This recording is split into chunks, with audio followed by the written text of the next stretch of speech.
हरिः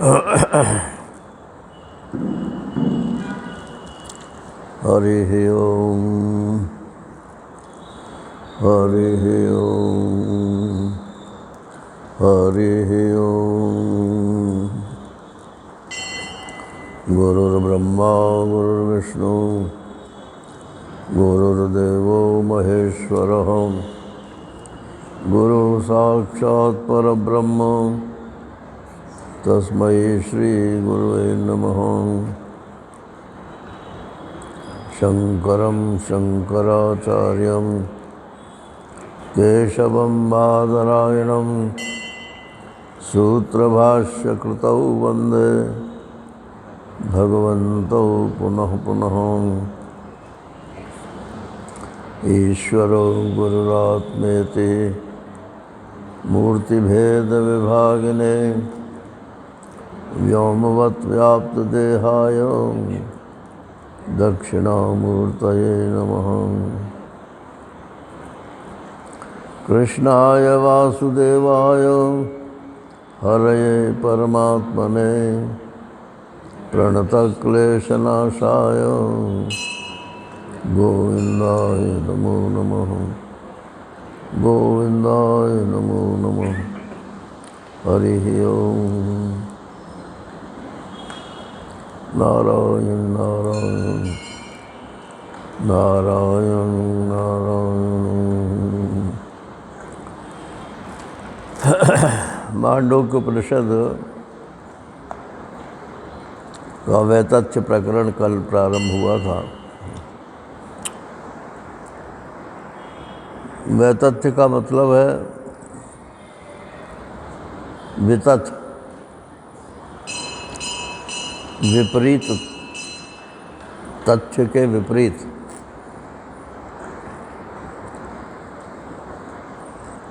फैक्ट जैसा हमको मालूम पड़ रहा है उससे विपरीत है। तो मालूम पड़ने को तो कोई रोक नहीं सकता है। किसी को सच्चा मालूम पड़ता है, किसी को झूठा मालूम पड़ता है, किसी को परिच्छिन्न मालूम पड़ता है, किसी को अनंत मालूम पड़ता है। मालूम पड़ने को तो कोई नहीं रोक सकता। संसार सच्चा है ये कितने लोगों को मालूम पड़ता है? 100 में 100 लोगों को मालूम पड़ता है कि संसार सच्चा है। फिर उन 100 में से 1-8% ऐसा निकल जाता है जो कहते हैं नहीं, व्यवहार के लिए तो सच्चा है, परमार्थ के लिए झूठा है। माने व्यवहार और परमार्थ को अलग अलग कर देते हैं।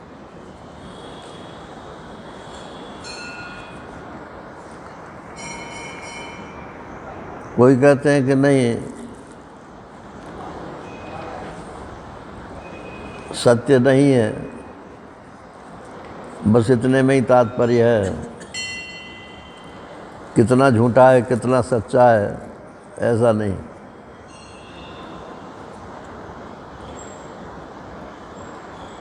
तो तथ्य तो सबका अलग अलग है। नहीं सॉरी, वितथ्य जो है, वितथ्य जो है वो तो सबका अलग अलग है। लेकिन यहाँ जो बता रहे हैं वो तो ये बता रहे हैं कि पूरा का पूरा ही वितथ है। जो कुछ भी तुम मानते हो संसार के बारे में वो पूरा का पूरा ही वितथ।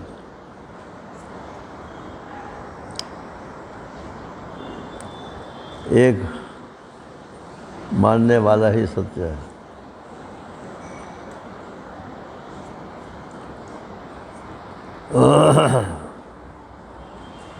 अभी ऊपर चर्चा चल रही थी, उसे दोहराना मैं ठीक समझ रहा हूँ।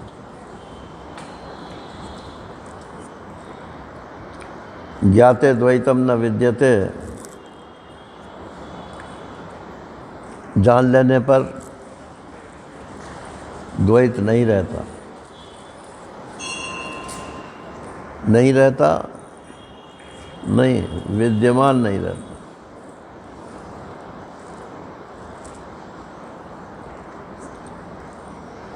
विद्यमान शब्द में विद धातु भी है और मान भी है, माने सत्ता और ज्ञान।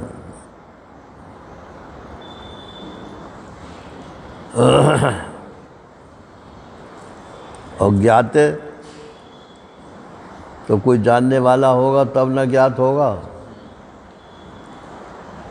तो एक जानने वाला हो गया, एक ज्ञान हो गया, और एक जो चीज़ जानने में आई और उसमें भी फिर द्वैत बुद्धि हुई, तो खंडन किसका किया है? द्वैतम न विद्यते, द्वैत का खंडन किया है। ये मेरा जैसे स्वप्न में हम देखते हैं तो स्वप्न में मालूम तो पड़ता है कि सब अलग अलग है, लेकिन जगने पर जब विचार करते हैं तो यही मालूम पड़ता है कि वहाँ अपने से भिन्न तो कुछ था ही नहीं। ऐसे ही जो परमार्थ में जग जाते हैं उनको ये मालूम पड़ता है कि अब तक जो मैं देख रहा था वो यद्यपि अपने से भिन्न मालूम पड़ रहा था, लेकिन भिन्न नहीं है। मैं ही था, मैं ही हूँ।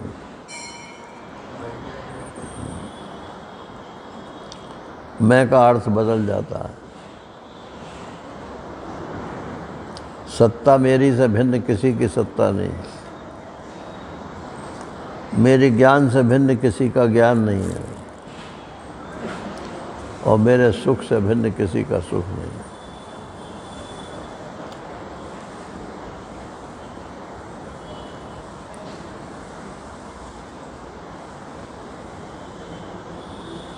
दुश्मन को सुख हो रहा है, अपने घर वालों को सुख होता है, तो वो तो हम ममता के कारण वैसे ही मान लेते हैं बिना विचारे ही कि मेरे को सुख हो रहा है। लेकिन दुश्मन को सुख हो रहा है, इसको कितना भी विचार करें कि मेरे को ही सुख हो रहा है, विचार करते करते कट जाता है। तो काटने वाली चीज़ कौन सी है? दुश्मनी। और दुश्मनी का मूल है द्वैत बुद्धि।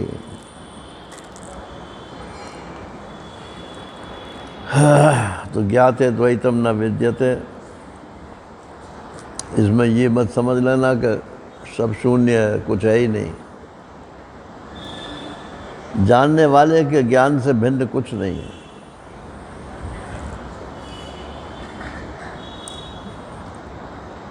इस दुनिया को परमात्मा जान रहा है कि हम और आप जान रहे हैं?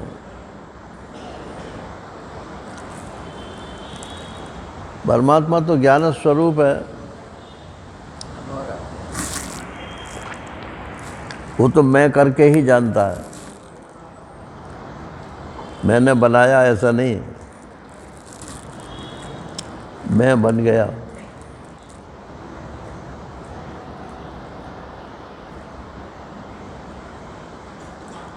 जब मैं बन गया तो मैं ही हूँ।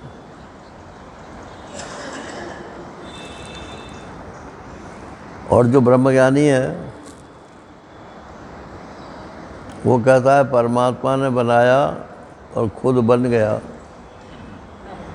तो परमात्मा तो सच्चिदानंद है, मैं भी सच्चिदानंद हूँ। तो कहीं ऐसा तो नहीं है कि मैं जो देख रहा हूँ वो भी ऐसे ही देख रहा हूँ जैसे परमात्मा देख रहा है। और जब विचार करेंगे नारायण तो यही विचार अंत में आएगा कि मैं परमात्मा से भिन्न कुछ नहीं। ये सारी समस्याएं शरीर को लेकर के हैं। अपने शरीर में महत्व बुद्धि है, सत्यत्व बुद्धि है, इसमें भी सुख दुख की बुद्धि है, वही प्रोजेक्ट कर देते हैं हम बाहर। तो ये कह रहे हैं मांडूक्य कारिकाकार कि जो संसार है इसको स्वप्नवत समझो। जैसे स्वप्न काल में तो सच्चा मालूम पड़ता है, लेकिन स्वप्न के पश्चात जब विचार करते हैं तो पोलम पोल ही है नारायण, कुछ नहीं है।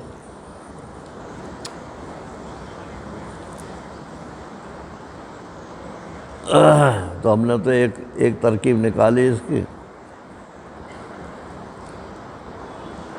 व्यवहार करो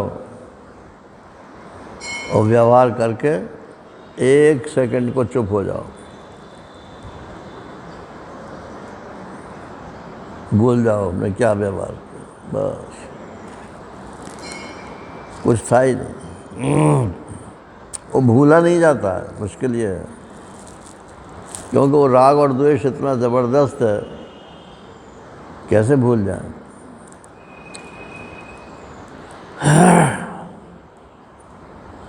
वैसे मुश्किल नहीं है,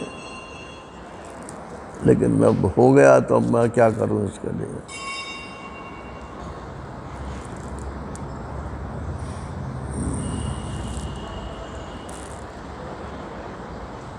तो कहाँ स्वप्न के पदार्थ मिथ्या मालूम पड़ते हैं, मिथ्या हैं। 2 हेतु दिए, अंतःस्थानात् और एक संवृतत्वेन। एक तो मन के भीतर हैं सारे संसार के पदार्थ, और एक जगह बहुत छोटी है भीतर और बाहर बहुत जगह है, तो छोटी जगह में बाहर की चीज़ें तो समा नहीं सकती हैं, इसलिए मिथ्या है। फिर वो नैयायिक के ढंग से सोचने लगे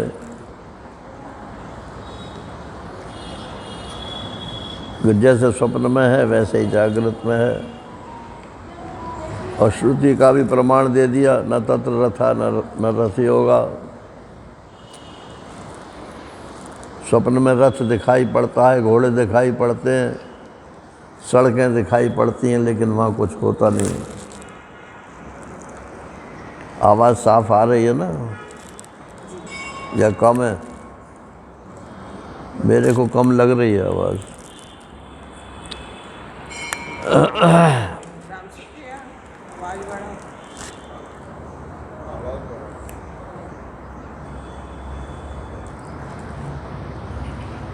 अब आगे कहते हैं, बस आगे कहते हैं कि एक और तरीका है सोचने का।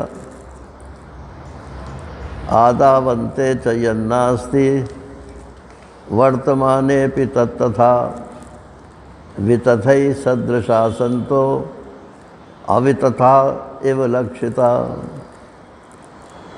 ये याद रखने का श्लोक है नारायण, पुराने लोगों को तो यहाँ याद है। आदावन्ते च यन्नास्ति, आदौ शुरू में और अंते आखिर में, शुरू में और अंत में, यत नास्ति जो नहीं है, वर्तमाने भी तत्तथा वो वर्तमान में भी नहीं है। अब ये है तो जरा सा वाक्य। अपने बच्चों के बारे में तो सोचना बहुत आसान है। बच्चे कभी नहीं थे, बीच में हो गए,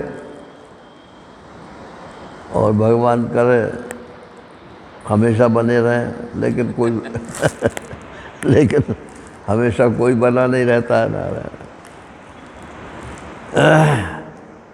तो शुरू में नहीं थे, अंत में नहीं रहेंगे, बीच में दिखाई दे रहे हैं, तो दिखाई दे रहे हैं नहीं, ये बात बता रहा है। दिखाई देना अस्तित्व का कोई प्रमाण नहीं है कि जो चीज़ दिखाई पड़े वो हो ही हो। अब जादू के खेल में क्या नहीं दिखाई पड़ता, सभी कुछ दिखाई पड़ता है, लेकिन वहाँ होता तो कुछ नहीं है।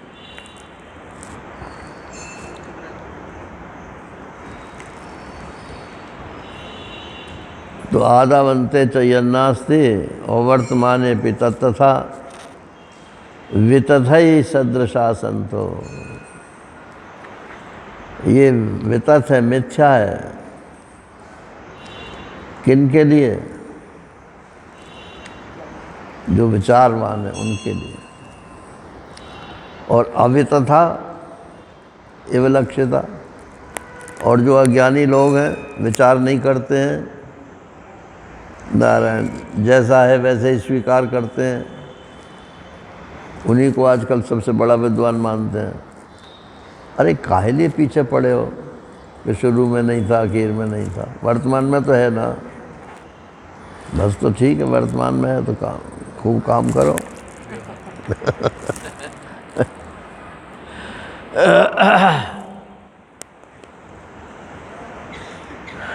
तो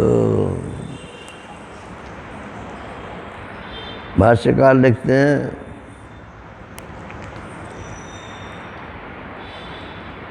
कि मृग तृष्णा का जल दिखाई पड़ता है क्या? क्यों नहीं है? पहले भी नहीं था, पीछे भी नहीं रहेगा, और बीच में भी पानी समझ के पीने जाओ तो प्यास नहीं बुझाएगी। ये हम विषयों की सत्ता की बात नहीं कर रहे हैं। विषयों की सत्ता, विषयों का अपने से अलग ज्ञान, और विषयों में सुख बुद्धि या दुख बुद्धि दोनों,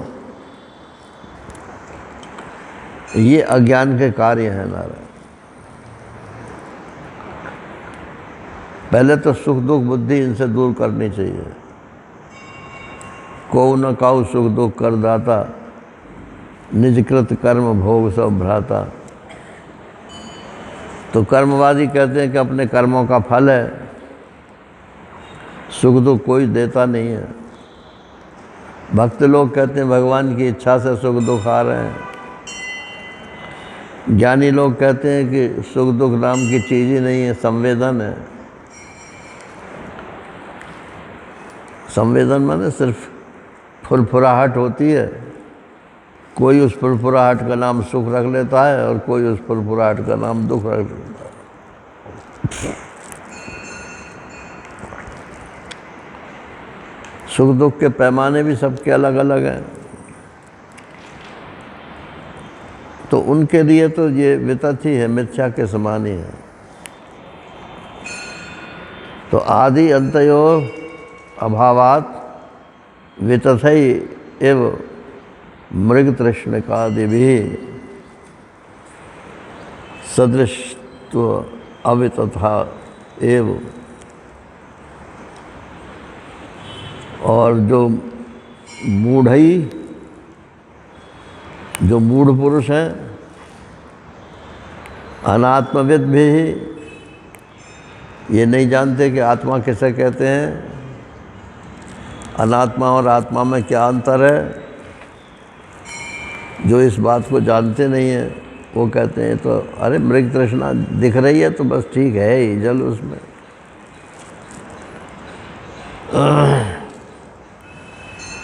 भोगा न भुक्ता वयमेव भुक्ता,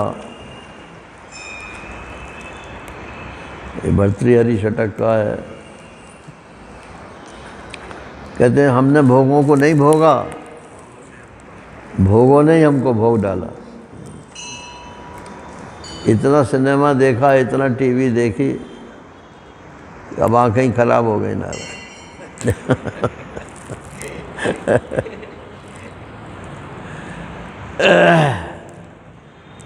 हर चीज़ की कीमत देनी पड़ती है, ऐसा नहीं है। तो जिस इंद्रिय का जो भोग है अब सबसे ज़्यादा जो आदमी को आकर्षित करता है किस इंद्रिय का भोग है? दो इंद्रियां हैं जिनका सबसे ज़्यादा आकर्षित करता है, एक रसना और एक उपस्थ। तो खाते खाते नारायण जीव जो है वो कह देती है अब स्वाद नहीं आता है। अब आज हम लोग, मैं तो कहता हूँ अब वो स्वाद नहीं है जो हम पहले खाते थे। अरे चीज़ में स्वाद नहीं है, आज जीव खाते खाते जो है इसमें स्वाद लेने की शक्ति कम हो गई है।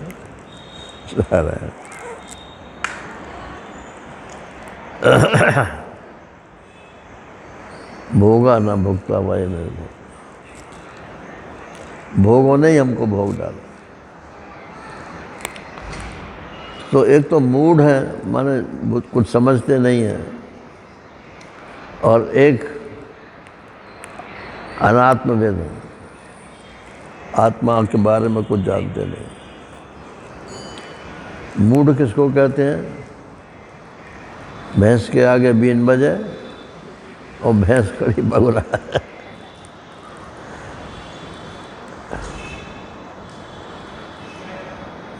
कुछ समझे कि समझे कि क्या समझे कि वही जो समझाया कि क्या समझाया, क्या हमें ना मालूम? जिन्होंने समझाओ उनसे पूछो।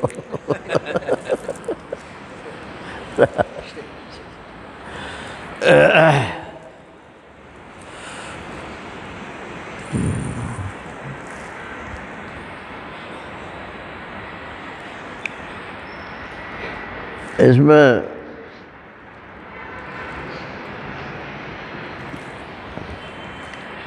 स्वामी महेशानंद गिरी जी ने लिखा है कि मूड और अनात्मविद कौन है? एक तो जिनकी विचार शक्ति नहीं है,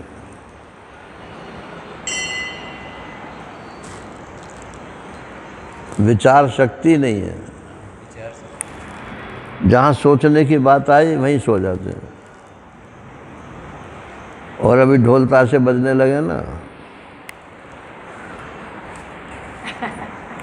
और थोड़ा ठुमका लगने लगे,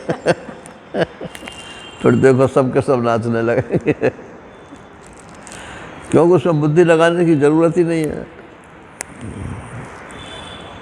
हमारे एक टीचर थे, तो वो बंगाली, इंग्लिश के टीचर थे।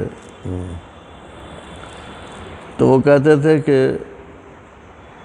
ये जो संगीत है, संगीत के अच्छे जानकार थे। ये जो संगीत है, एक संगीत ऐसा होता है कि जब संगीत बजता है तो पैर चलने लगते हैं अपने आप। आजकल क्या बोलते हैं उसको? अरे ये जो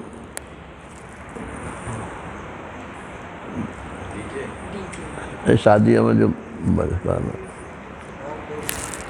डैंग क्या बोल रहे हैं कुछ? हाँ?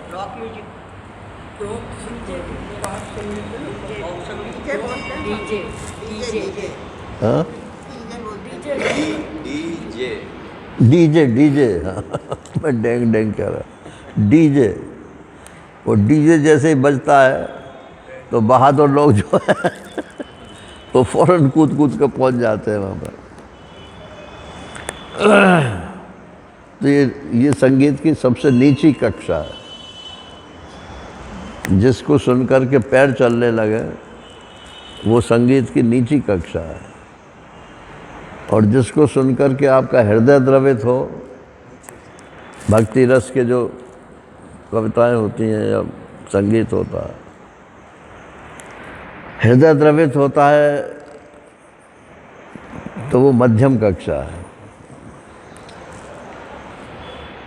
और जिसको सुनकर के आपको ये लगा कि यहाँ तो आरोहण होना चाहिए था, ये तो अवरोहण करने लगा,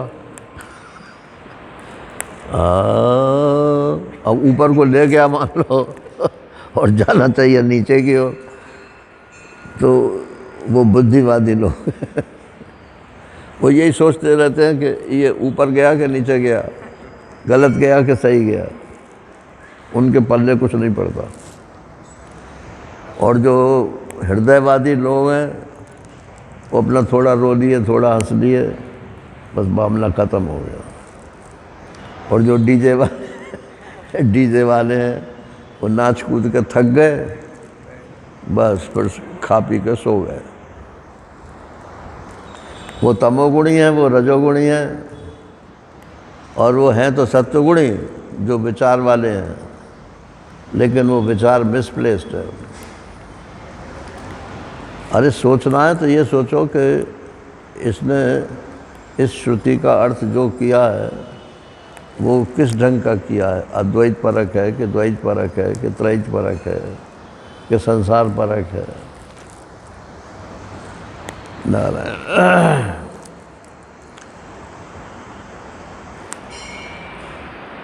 तो एक तो अविचारशील जो हैं वो मूढ़ कहलाते हैं, और एक जो जानते तो हैं कि आत्मा क्या है और अनात्मा क्या है, लेकिन रहेंगे अनात्मा के पक्ष में ही। जब तुम समझ गए कि अनात्मा त्याज्य है, वो हमारा स्वरूप नहीं है, फिर भी उसी के पक्ष में रहेंगे।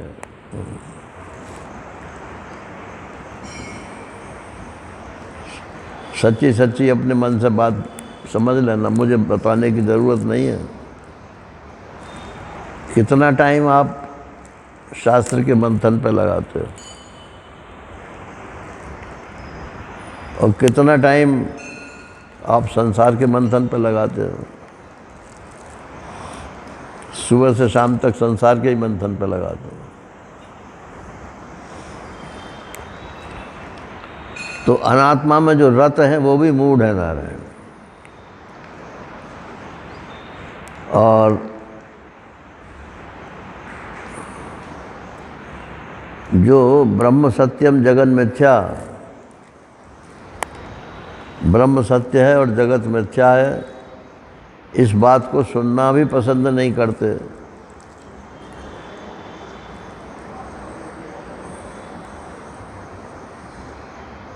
एक सज्जन ने तो स्पष्ट हमसे नहीं कहा, महाराज श्री से कहा, विद्वान थे काशी के। तो जब ये महाराज जी का आगम प्रकरण छपा था तब एक कॉपी उनको कॉम्प्लीमेंट्री कॉपी जैसे भेजते हैं तो उनको भेजी गई थी। तो उनका पत्र आया महाराज श्री के पास, आपने इतना सुंदर प्रवचन किया है, ऐसा आज तक कुछ नहीं हुआ, ये नहीं हुआ, वो नहीं हुआ। प्रशंसा थी, वो तो उनकी विद्वत्ता की बात रही। फिर नीचे लिखा उसमें, मगर एक बात हमारे दिल को कचोटती है, आप जो संसार को बार बार मिथ्या कहते हो ये हमको नहीं जचती। अब इतने बड़े विद्वान हैं नारायण, लेकिन मिथ्या तो नाम से ही चिढ़ है उनको। संसार मिथ्या कैसे हो सकता? तो उनकी विद्वत्ता पे 0 नंबर मिलेगा। वो मूढ़ है, मूढ़ भटक गए। मूढ़ शब्द का अर्थ भटकना भी होता है।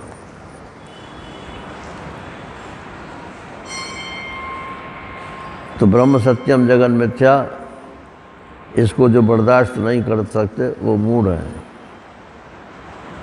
और माया के बड़े गुण गाएंगे जो आस्तिक लोग हैं।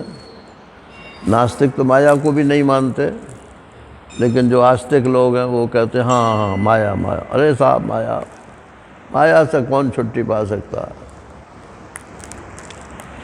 माया के ही गुण गाएंगे और भगवान के गुण नहीं गाएंगे। कि भगवान कहते हैं मैं माया से पार कर देता हूँ, माया में ताम तरंत थे, उसे नहीं गाएंगे। माया से तो कोई तर नहीं सकता। ये सब मूढ़ लोग हैं ना। तो मूढ़ लोगों के लिए तो संसार सत्य है, वितथ कभी होता ही नहीं है। और संसार में भी उन्होंने एक लिस्ट दी है कि कितनी चीज़ों के बारे में सोचना चाहिए कि ये वितथ है, मिथ्या है। शरीर, ये शरीर आत्मा में सत्य है कि मिथ्या है? अरे ऐसे तुरंत जजमेंट देने से थोड़ी काम चलेगा। ये तो रटा रटाया शब्द है कि मिथ्या है। आत्मा में शरीर मिथ्या है, माने शरीर की कुछ व्यावहारिक सत्ता तो है, लेकिन ये भोग के लिए नहीं है। ये परमार्थ साधन करने के लिए आपको शरीर मिला है।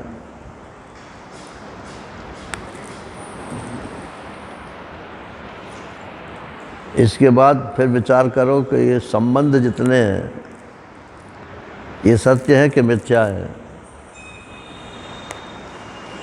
बोले बस यही बात मत बोलो, शरीर के लिए चाहे जो कुछ बोलो, संबंध सब सच है।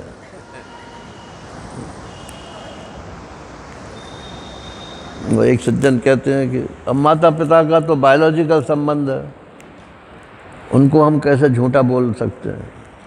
मत बोलो, संबंध तो संबंध है नारायण, चाहे बायोलॉजिकल हो चाहे मानसिक हो, कुछ भी हो, सब मानसिक ही है, कोई बायोलॉजिकल नहीं है।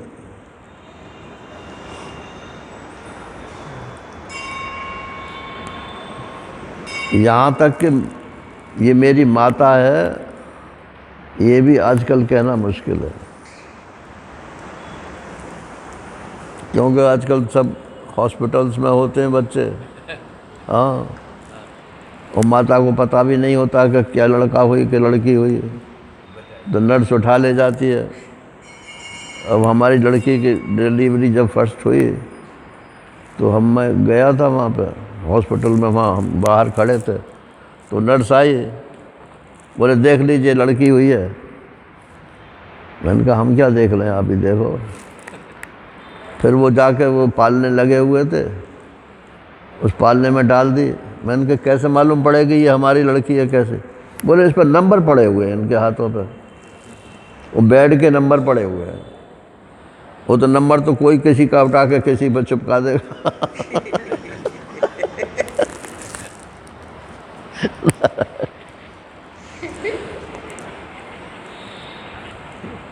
और ऐसे गुण गाए जाते हैं।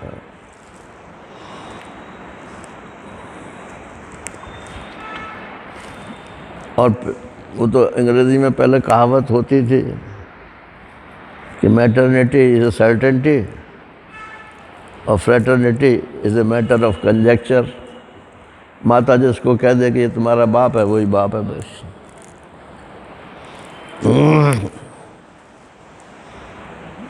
अब ये वेश्याओं के पुत्र होते हैं या जो दुष्चरित्र स्त्रियां होती हैं, उनके संतान होते हैं, उनके बाप का पता कैसे लगेगा?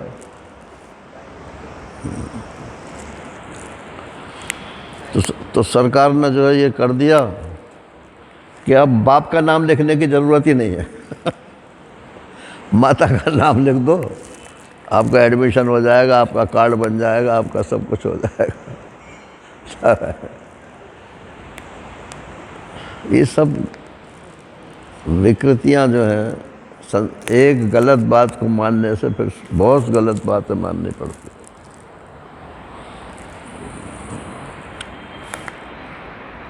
तो शरीर, संबंध, फिर विषय, फिर परलोक,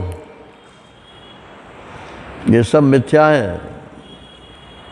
आज तक के कोई गया नहीं, मैंने गया तो गए होंगे स्वर्ग में, लेकिन जा कर के किसी ने आके बताया फिर लौट करके कि मैं स्वर्ग से आया हूँ? कि मर के देख लो भैया। स्वर्ग नरक का पता जो है वो मर के ही देखा वो। अब मर के कौन देखेगा फिर? जो मरने वाला है वो तो पहुंच ही जाएगा, लेकिन दूसरे लोगों को क्या पता चलेगा? ये शास्त्रिक श्रद्धैक गम्य है, ये शास्त्रीय पदार्थ है।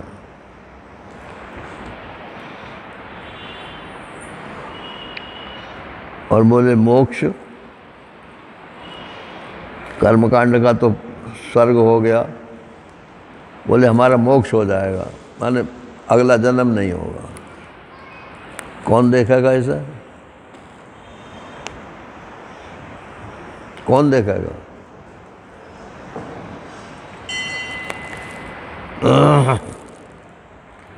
अगर कहो कि मैं ही देखूंगा तो जन्म तो है ही उसका। ये शरीर तो छूट जाएगा, तो सबके सामने ही छूट जाता है। तो जो जीते जी मुक्त नहीं हुआ वो मरने के बाद भी मुक्त नहीं हो सकता है। ये वेदांत का सिद्धांत है। आप जीते जी मुक्त होना चाहिए तब तो मुक्ति है। और ये कि मरने के बाद हम मुक्त हो जाएंगे तो वो तो खामी ख्याली है नारायण। जीने के लिए ख्याल अच्छा है।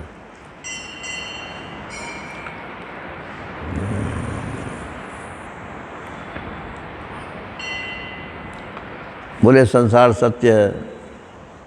कि कैसे सत्य है?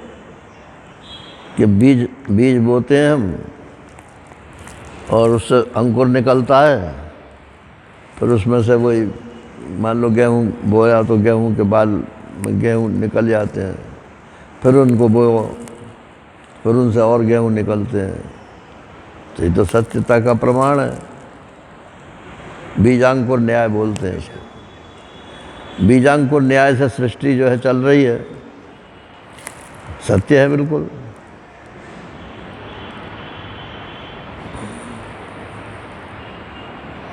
कब तक चलेगी?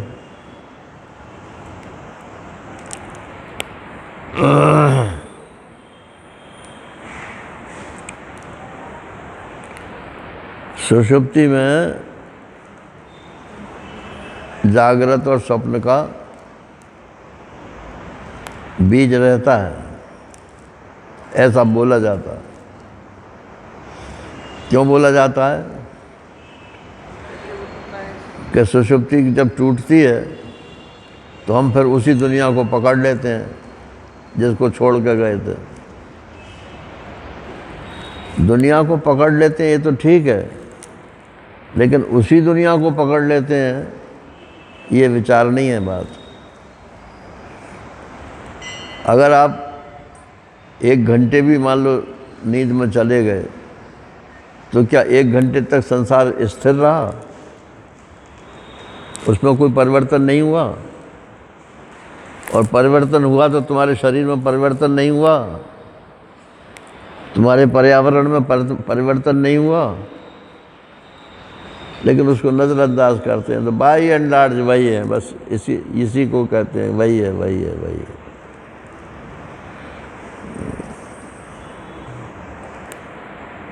जो विचारक लोग हैं, सूक्ष्म दृष्टि वाले हैं, वो तो भीतर से भीतर उनकी नज़र पहुंचती है नारायण। कहाँ पहुंच गए भाई? कितनी दुनिया छूट गई, अब याद भी नहीं आती।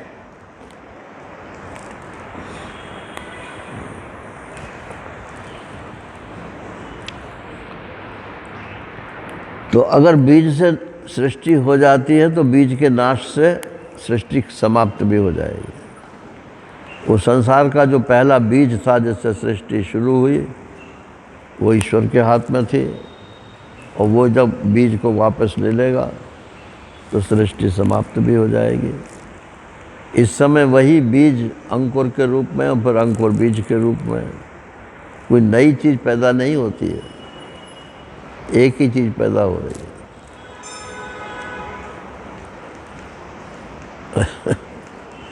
वो जब नेहरू जी की डेथ हुई थी तो उनकी जो राख थी उसको हवाई जहाज से खेतों में फेंका गया था।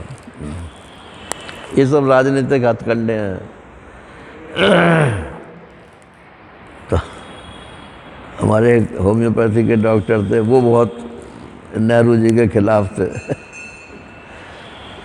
तब सीजन आ गया गेहूं की फसल का, तो ऐसी चर्चा चल रही थी, तो बोले आजकल कोई गेहूं थोड़ी उत्पन्न हो रहे हैं, आजकल तो नेहरू जी उत्पन्न हो रहे हैं।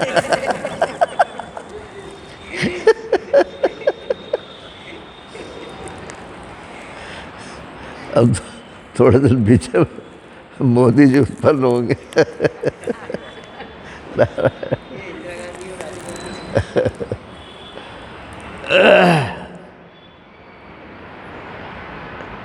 ईश्वर छूट गया, आत्मा छूट गया, और जो मरण धर्मा प्राणी हैं उनकी वाई वाई वाई वाई हो रही है महाराज।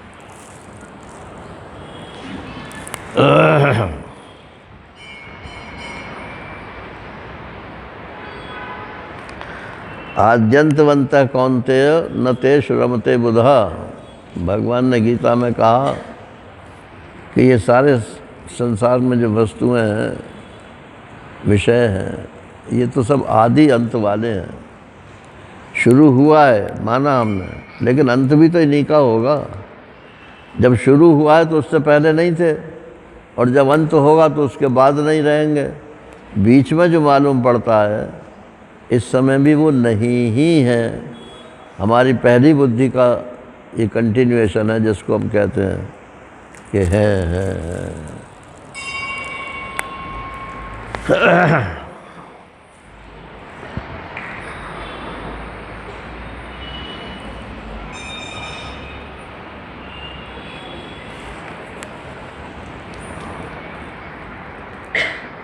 अब इस पे आपत्ति करते हैं कि आपको तो बस सृष्टि से दुश्मनी है, इसी को झूठा झूठा झूठा मिथ्या मिथ्या करते रहते हो। अरे इतना बढ़िया ये सृष्टि है, इसमें सारे प्रयोजन हमारे हल होते हैं।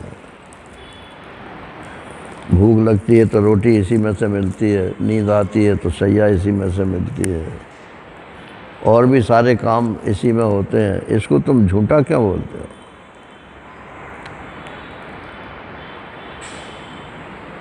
तो ये जो तुम स्वप्न का उदाहरण देते हो कि स्वप्न में झूठे हैं इसलिए जागृत में भी झूठे हैं, तो स्वप्न में झूठे इसलिए नहीं है कि वहाँ, मतलब ये जो जागृत का झूठापन है वो स्वप्न के कारण इसलिए नहीं है कि स्वप्न आदि में जो प्रयोजन है वो जागृत में प्रयोजन हल नहीं होता। सपने में आपने देखा मैं घोड़े पर चल रहा हूँ, और जागृत में मैं साइकिल पे भी नहीं चल सकता, तो दोनों में क्या मेल है? तो कौन सी चीज़ झूठी है? साइकिल झूठी है तो घोड़ा झूठा है? तो तुम तो घोड़े को झूठा बोल रहे हो, तो साइकिल को झूठा क्यों नहीं बोलते? तो घोड़े वहाँ का प्रयोजन दूसरा है और यहाँ का प्रयोजन दूसरा है, इसलिए यूँ बोलो वो भी सच्चा है और ये भी सच्चा है, बजाय इसके कि वो भी झूठा है ये भी झूठा है। ऐसा बोलने के बजाय ऐसा बोलो कि जागृत का भी स्वप्न का संसार भी सच्चा है और जागृत का संसार भी सच्चा है। स्वप्न में ऐसी ऐसी चीज़ें देखते हैं जो जागृत में देखते नहीं हैं। बोले कैसे देखते हैं? अब तो मेरे को सपने ऐसे आते नहीं हैं, पहले आते थे। देवी देवताओं के सपने बहुत आते थे। अब वो सब देखे थोड़े ही हैं देवी देवता, शास्त्र से सुने हैं, उन्हीं के संस्कार से एक तस्वीर मन में बन जाती है, वही प्रोजेक्ट हो जाती है। तो यहाँ भी तो यही हो रहा है ना, जो आपके मन में बचपन से डाला गया है वही प्रोजेक्ट होता चला जा रहा है। और बचपन न मानो तो पूर्व जन्म मान लो भाई, पूर्व जन्म से जो आप लाए हो संस्कार उसी के अनुसार है।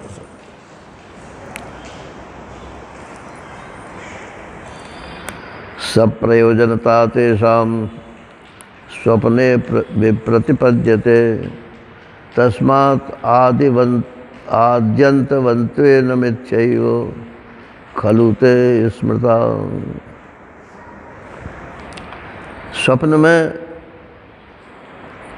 जागृत पदार्थों की प्रयोजनता में विपरीतता आ जाती है, अतः आदि अंत युक्त होने के कारण वे निश्चय मिथ्या ही माने गए हैं। ये तो अभी वही चल रही है, स्वप्न के पदार्थ मिथ्या है।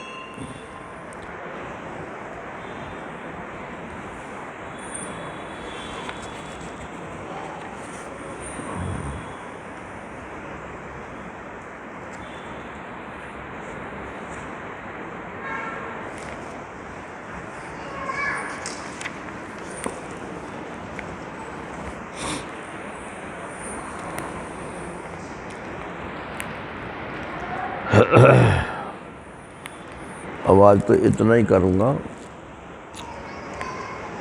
आज थोड़ी तबीयत नासाज है।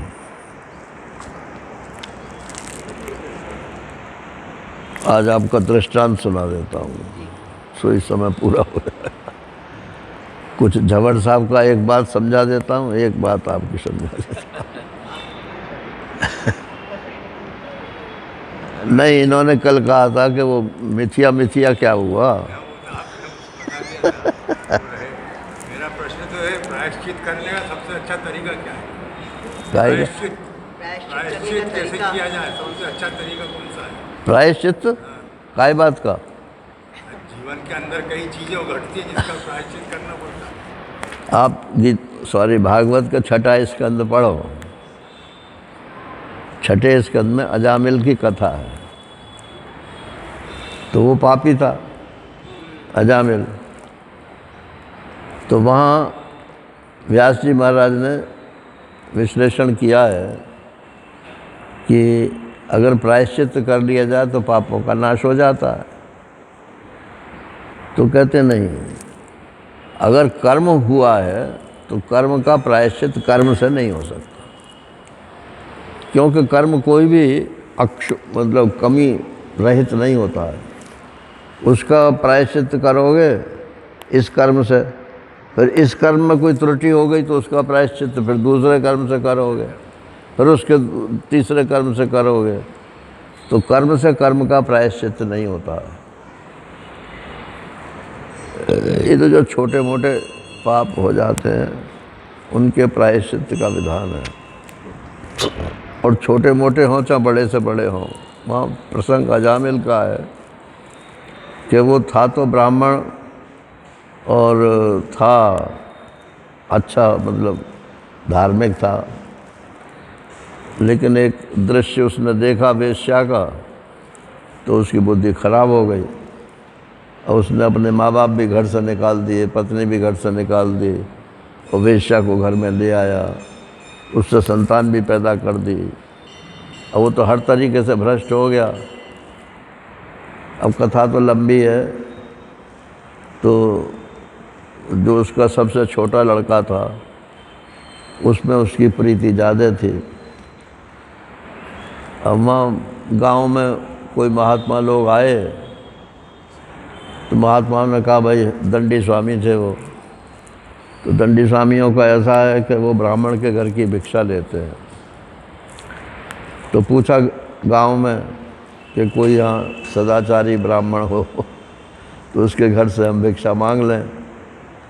तो लोगों को मजाक सूझी, उन्होंने कहा यहाँ तो सबसे ज़्यादा अजामिल ही है। अजामिल के घर पहुँच गए हो, तो अजामिल उस समय घर पर था नहीं। तो वो वेश्या पत्नी जो थी उसकी, वो निकल के आई।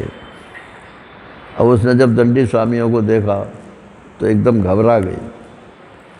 बोले, क्या बात है महाराज जी? बोले, हम भिक्षा के लिए आए हैं। तो उसने सच्ची बात बता दी। उनका आपको किसी ने गलत बताया है, हम तो भ्रष्ट लोग हैं, आप कहीं और से भिक्षा ले लीजिए। लेकिन तुमने सच्ची बात बोल दी, इसलिए हम कुछ तुमको दे के जाएंगे। तो गोद में उसके वो छोटा बच्चा था, तो वो बोले कि ये सबसे छोटा है और पिताजी इसको प्यार करते हैं, तो बोले इसका नाम नारायण रख लो बस। तो चले गए वो महात्मा। तो अब वो चूंकि उसकी आसक्ति थी बाप की, तो सुबह से शाम तक यही, अरे नारायण, अरे कहाँ गया रे, नारायण नारायण नारायण। अब उसका तो जप हो गया।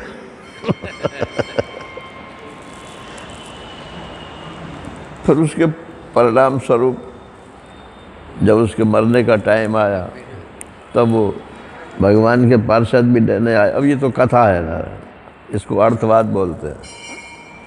भगवान के पार्षद भी लेने आए और यमराज के दूत भी लेने आए, क्योंकि पाप तो ज़्यादा थे ही उसके। तो यमराज के दूतों ने कहा कि ये तो बहुत बड़ा पापी है, हम ले जाएंगे इसको। भगवान के दूतों ने कहा कि नहीं, इसने एक पुण्य किया है, नारायण का नाम लिया, वो तो बेटे का नाम लिया इसने। तो महाराज श्री कहते थे कि भगवान के दूतों ने कहा कि ये बताओ नारायण का रजिस्टर्ड नाम सबसे पहले किसका है?